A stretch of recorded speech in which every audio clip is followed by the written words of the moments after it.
So we're gonna change out all the fluids today, and I laid everything on the floor here so we can see kind of all the parts I've gathered in the last 2 weeks while it was raining. Since the car has about 100,000 miles, I'm gonna do a sort of a full tune-up. Gonna picked up some spark plugs there, the NGK laser Iridium, part number 11KS. And we're gonna change out all 4 spark plugs in the K20A. I'm also going to, you can see here, I picked up these ignition coils.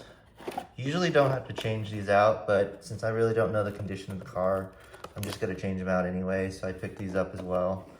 And as we're changing all the fluids, I'm gonna change the oil, change the transmission, and then I'm also gonna change out the plugs for this little kind of small skunk tube mod. We're gonna add the magnetic drain plugs, and so that'll just pick up some extra metal shavings if the car has any, hopefully not. Lastly,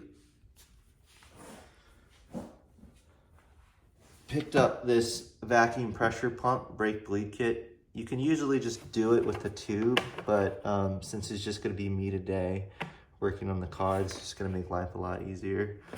Picked up some brake fluid that's gonna bleed out the clutch, and hopefully that'll have a stiffer clutch pedal while I'm at it.